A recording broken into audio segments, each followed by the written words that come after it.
Hello, everybody. Welcome to Spoiler Warning. I'm Root Scarn. With me are Alex. Hello. Chris. Hi. And Josh, who will be playing Thief: The Dark Project, a stealth game released in 1998. I don't know how I got here. God. What is this? This game's old enough to drink. Oh, yeah, it is. And Josh... Speaking of drinking, Josh will be controlling the game, and he doesn't know anything about like this game in particular in terms of the sprawling levels, and he doesn't know how any of the controls work, which is going to be fascinating. On the topic of drinking, what cocktail would you name the Thief Gold? Ooh, it would have to be, rum. Right, of course. I think pineapple juice. Yeah, maybe we gotta get a little bit of some coke. This is just a gold in pina there. colada I'm describing. I'm just describing a pina colada. I don't know if that maybe like instead of rum, maybe some like the answer is obvious. Whiskey. Stolen Goldschläger. Hey, there you go. Just have a bottle of stolen Goldschläger and neck it. That's the Thief Gold. Try it at home, folks. you I've done order that one at a before. bar and they whip out boy. a red plastic cup and just pour it in. I've had a bad relationship with Goldschläger for that reason. For that specific reason. Yes. All right, let's see what the new game button looks like here. Do I want to start training? I don't. Maybe. Are we doing training? That's a good question. Yeah, let's do the tutorial, because the thing is, this game had some very interesting mechanics in terms of like its time period. Thief represents one of the first big first-person games where like it's kind of has a shooter aesthetic and like shooter sensibilities and game language, but the game is I'm gonna say non-violent, and the people who've played the game are gonna like sort of raise a finger, but let me say it's a game that's definitely not about violence, except in like a couple missions that are poorly designed. The video menu had to it's so so many options here that they had to move Z buffer over to another screen. It's papyrus font, and I don't want to hear anybody complaining. I don't. I can barely even tell it's papyrus turn on by that.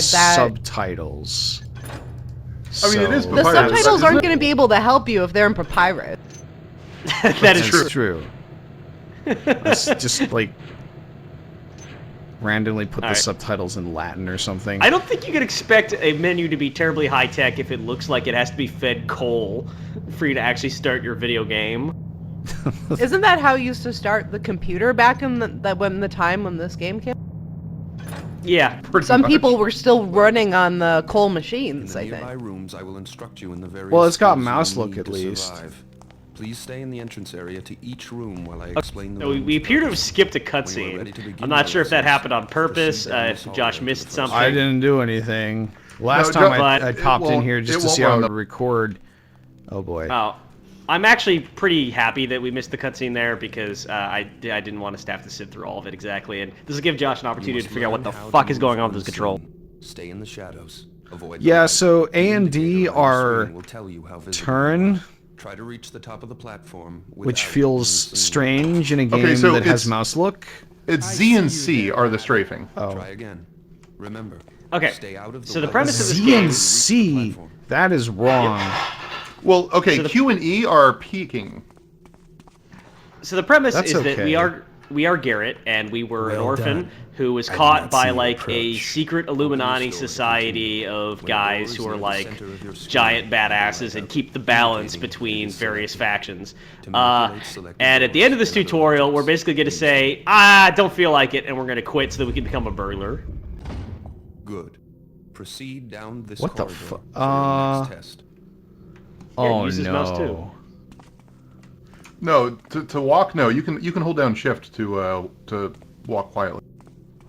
My controls were reversed for a second. I thought like my head was independent of my body for a minute. I like the.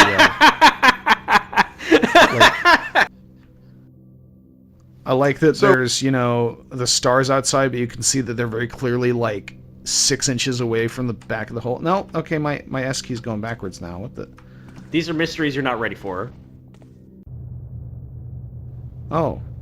For some reason I expected like some awful 1998 3D map. So this is this nice. is way better. Yeah. So yeah, I know we're all the maps in this here. game are really immersive. I just want to say now, before we get too into this game, this is a great game. This and Now Thief you 2 in must particular learn to move are still quietly. fun to Some play. surfaces Like allow if you, the especially if knives you can get to your walk head around the Moving mechanics. quickly makes more noise Yeah, there's a than couple moving missions in slowly. this one that are stinkers Listen because to they your kind own of footsteps chickened to hear how out much and they noise hedged you are into making. combat. The instructor But for the will have most his part, back these turned. are actually You pretty must get to engaging the top of the experiences. platform without being heard. The gold version in particular is a little frustrating because they added cut content, including one level that is, in my opinion, far too long.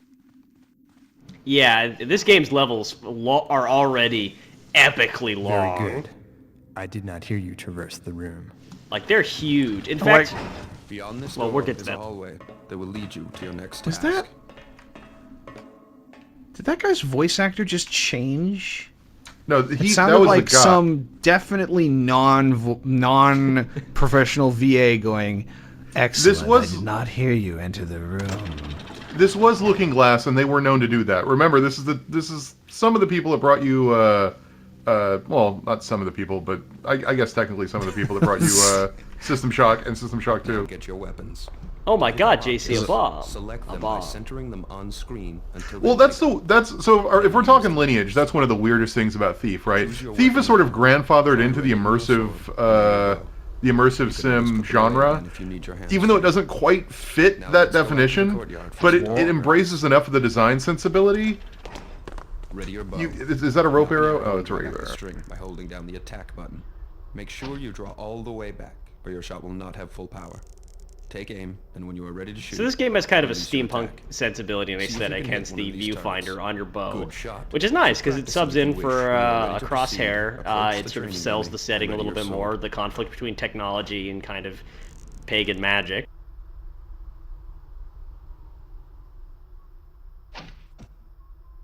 I also like that sort of Aiming too conspicuous high. zoom in mechanic that feels weirdly like 10 years ahead of its time. Like 8 years Yeah. maybe? But it's Not like necessarily it's in a not good like way. something I'm doing. It's just it's just something that it does after I hold it for like a second and a half. Right, right. You don't have to hit that on, do you? No, I'm just trying to. Why do you play video games, Chris? I'm just Self-flagellation. gonna call that definitely a Swing at bullseye. the target with the attack button. A quick tap will give you a slash. All right. Move the tip of your sword. We're the about to get left to of the one target thing about this for a game left that I slash, genuinely to the love right of and the that target for a I will right get into slash. an argument about any Hold the day of the attack week. button down, then release for an overhead swing. And it's the fact that in this game, unlike the two most recent Thief games, Good job. You're ready for Garrett's live opponent. backup weapon is a Practice against your sword, partner. because Enter the why double wouldn't it sparring be? area. Is this a trick question? Yeah. No, I mean, sort of, yeah, but, like, the thing is, you know, okay, so there's a thing that's happened in fantasy where, like, the archetypes that emerge from early kinds of fantasy gaming, like Dungeons and Dragons, which obviously, like, I really like to play old editions of Dungeons and Dragons, and I kind of spend a lot of time with them. And gradually you start to see how they become, like, solidified into things that don't really, like, make sense in their own context. And one of the things that drives me nuts is the idea... What's up? Am I blocking with like the blade itself? Because it's Yes. not actually doing damage to me, but it sounds like he's hitting me. If you hear a squishy noise, It's he a is doing tutorial. damage to you. Well, you were talking over the guy when he gave me all the detailed instructions, so To the table. Yeah. Yeah, great. leave. I'm really glad I could make this happen. get out of here. Go on. Anyway, one thing that kind of bugs me is the association of, like, thief equals will use small weapons all the time. When it's like, okay, so Garrett's blade... please stop that, Josh. He's taking it all quite well. He did get kind of a... This guy just lives here in this small scatological room. noise there. Yeah, he just lives in this room. He's done. He's on break now. He wants to stare at his favorite section of wall. His favorite section of repeating wall text. What was that? For the next 10 minutes till the next trainee comes through for him to get beat up by. Yeah. But okay, so Garrett is not an assassin. He does not need a weapon just, like, for stabbing people in the back and killing them. What he needs is a weapon to defend himself if he's fucked up and there's a guy with the sword coming out to kill him. And the idea that, like, he's a thief, so he must use, like, a dagger or short sword, because those are small, slender thief weapons, and you're a small, slender thief, doesn't actually make sense within the narrative context. Like, Garrett should carry a sword, because he needs a weapon for when he gets cornered, and his opponent has a sword. When your opponent has a sword, you don't want a dagger. That's a bad position to be in. Then use the key on the door. That makes sense to me. Head down this hallway to get to your next test. But then you get to, like, Thief 3 and the, like, latest Thief, I think, which were made by sort of different, like, made in, like, very different contexts and by people with very different goals. And you can kind of see how they immediately went, like, oh, they made a mistake in the previous games. Garrett's a thief. He needs a thief weapon. Let's give him a dagger. And I think that completely changes the language of who Garrett is and what he's trying to do. Now climb the rope to get to the top. Right, well, but that's also because those games lean into the more modern idea of a stealth title, which was less, for the love of God, don't be seen, and more like, solve problems any way you want. Stab the guys from the shadow, walk past them secretly. As long as you take the guys out and move past them, it doesn't matter. Which was not really what Thief was about. Thief 3 Deadly Shadows had a magazine ad, which was like, sneak, steal, and then kill. And I remember even at the time, you know, not being a big Thief fan, thinking that there was something really perverse about that. Like, about the fact that, like, suddenly we've come to the idea where this is the marketing thing for Garrett, is that, oh, he stabs people in the back.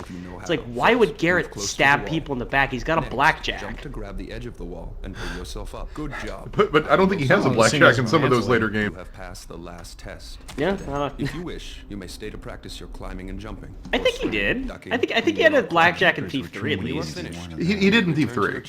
By going through that red door. For those skills. Farewell. I don't know about Thorf. We probably won't. Thorf may be outside the purview of this series. Alright, so the game's cutscenes are not loading. We're about to go into Lord Bafford's Manor, which is the first proper level of the game. Sneak into Lord Bafford's Manor and case the place. Ah. What does that mean? To case a joint means look at, scout it. Yeah, look for, like, weak spots, for potential dangers. Basically, you're just going to go around and try to find, like, a way to get in and see how you're going to get caught, if you're going to get caught. Case the place. Alright. So, one interesting thing about these games is that as you increase the difficulty, you actually just add additional objectives for the most part. Yeah, it's kind of like GoldenEye in that sense. Water arrow? Water arrows are good for knocking out light. Were these supposed to be spinning this fast originally? No, I don't know what's wrong with them. No, they are not. Who knows? Yeah, no, Josh, a lot of the gear you're going to have is going to be explicitly magical, and the specialty arrows are, like, explicitly, like, not normal arrows that can exist in our world. Like, the developers did not think you could just get an arrow wet and now it's a water arrow. Can I just not buy anything and save the money, or is this like a permission thing? Okay. Yeah, in fact, I would probably save your money. You've got plenty to get going with, and you're on easy difficulty. So this is the play cutscenes button, which is obviously not working. I don't know why it's not working for you, because it works for me. It's on the Steam version, so I don't know. Maybe it's the GOG version that has it working. I need to change some of these here. Like, for example, turning should not be this. Okay, we'll take a short break here. You just cleared run forward. I thought I would have clear and be able to click stuff. Thief default. Oh, wait. Unreal bindings. Quake bindings. Let's try Quake bindings. What does that look like? What? Run forward. Keypad up. Mouse 2 up. Walk forward. S. Oh, I remember this. This is a cursed layout. Mouse 2 to run forward is a very classic Quake 1 thing that no one does anymore. Yeah. Here I was thinking, like, you know, binding. Quake 3. Yeah, let's see what this is. Up, mouse 3 up. Walk forward is still S for some fucking meaning, or for some fucking reason. Alright, we'll do this. Okay. I also don't think you could get away with that in 2019, using other studios' property names as binding. It just too much money and too many legal people involved. Well, plus, like, games don't really have radically different bindings anymore.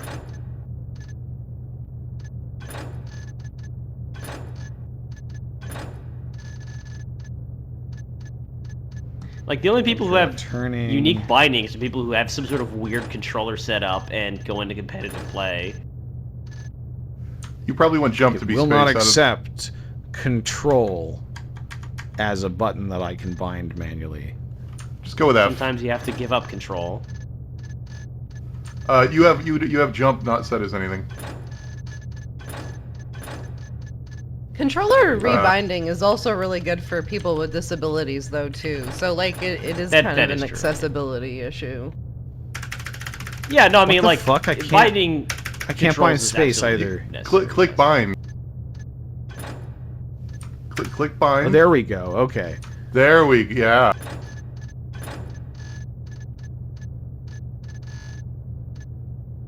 Okay,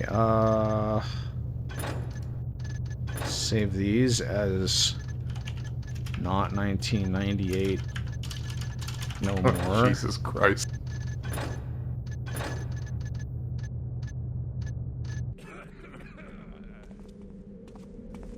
Hey, I'm going to the bear pits tomorrow. You want to come with? So I wouldn't recommend going in there. That's with a bunch of guards. It's really well lit. Going in there. I'm trying to listen to these guys' conversation. They're talking about going to the bear pits tomorrow. I'm thinking about going to the bear pits tomorrow. It's like the most classic barks from this game. Yeah, they're basically talking about the bear pits and how, like, the bear pits are not exciting enough for them, and they think that the bears should have weapons. That is magic. Again, this whole game exists in a very steampunk universe where pagan magic and pseudo-steampunk technology kind of coexist, and there's a delicate balance between the two. Yeah, there's two factions, and we're very much in neither faction. They both hate us. I should say that I actually really like this game. 1990s level design. Yeah, I actually should say that I really like this game's story and cutscenes, but moving back to 1990s level design, like, obviously the environments were made with, like, a 1998 level of technology, but, you know, this is a pretty immersive environment, really. I lost myself for hours in this game. And I still can. You still get a sense of place, even if it's a really kind of sketchy, retro-looking place at this point. It's a blocky-looking place. Can't go through there. I want to just knock on everybody's door. See? You want to knock and find out what kind of barbaric, pseudo-medieval activities they're into, and what amendments they suggest. I think that croquet should be played with explosives. Why is I'm hitting the S button? Wait, is that walk forward? Is that not back? Hang on a fucking second. Yes, it is.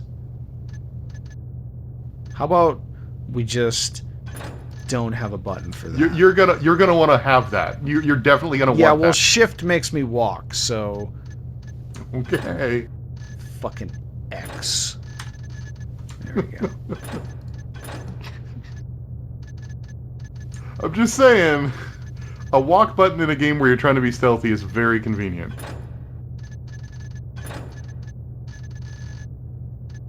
Look, there's a...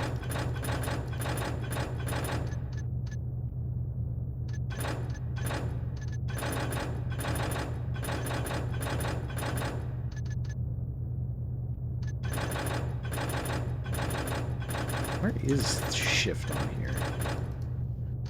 Yeah, speed toggle shift. Okay, see that makes me walk.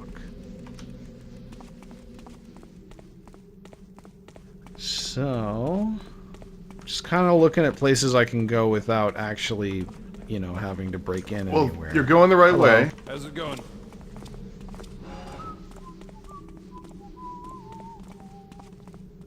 Yeah, see, like the way that guard just kind of like casually says hello, acknowledges you, starts whistling. Like the guards in this game are very immersive. There's something about this guard you should pay attention to, Josh. That he's drunk. Well, yes, but there's also something else. He's got a sword. He has bottles. He has something on his person that you may wish to acquire. Oh, yes. You do not need to knock him out to do this. You're holding a bottle. You might want to throw that somewhere. And also, you might not want to do any of this in eye shot of the other not drunk guard. How do I throw it? Ah. Did you bind that? R should drop it.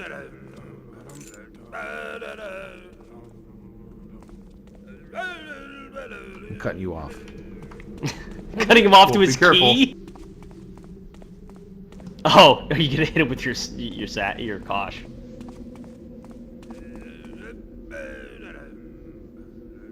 Gotta cut off your brain activity. Oh, right. We can't just have it just use the key that is necessary. Well, it actually is pretty important that you have to go through and look for the key because there's going to be a guard coming up on the patrol. It's going to catch you. Oh crap! Okay, hello. Well, you're going to eventually discover multiple keys. So you get this really great sort of immersive moment where you're standing at a door that's locked, and you think you have the key, but you have 6 keys in your inventory, and you're desperately jingling through each of them while a guard approaches. It's great. So, where is this light coming from? Let me confess kind of an evil thing I did recently. I was at a tabletop gaming convention, and I was running a horror game. And I brought, when they unlock keys, I brought like an actual physical iron ring of like jailer's keys. And I said that whenever they tried a key, they had to like find their key, separate it from the others, and raise it above their head. And then I'd nod or shake my head if it was the correct one or the incorrect one. And at some point, there was like something on their tail that was like chasing them. I like anything that makes like players look like they're about to have a panic attack, as long as they consent to that. So Those spiders don't mind me. This might be a bad idea. We're gonna die to spiders. Oh. Hello. We're gonna drown next to some spiders. I don't know if it's just my screen, but everything is so dark that I cannot even tell where you are or what you're looking at. I would say it's dark, but I could definitely tell. I don't know. It's the well, I mean, you've the also texture played of this this game room like is a just bunch. one fucking rock texture. I've actually only over played and this over. level one time. Okay, well, How do I shoot I've played the it over and over, and it is very. How do you what? How do I shoot Let weapons? me find okay. out. When he's underwater, it's a mess. I will say that much.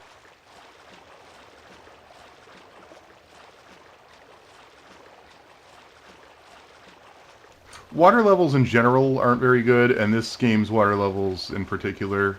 Is this the game that opens with Crag's Cleft second, or is that Thief 2? I couldn't tell you for sure. Inside at last. I think it's Thief 2 that has Crag's Cleft. Yeah, see, like in most other games of this type around this era, it would be very weird that we've gotten this far and haven't murdered, like, 20 things. Like, we had to kill a couple spiders, although we actually didn't have to kill them. We are about to go into Lord Bafford's Manor, so saving now might be prudent, because we're about to actually start running into guys, and not wanting to do all that stuff again is probably for the best. Yeah, I definitely recommend. What do you mean? What's wrong with us? Well, we're fine. But I've been thinking we should watch the outsides more. That's stupid. People worry about there on the inside. No, then you catch them before they get inside, you taffer. Oh. These are very smart guards. I approve of their plan.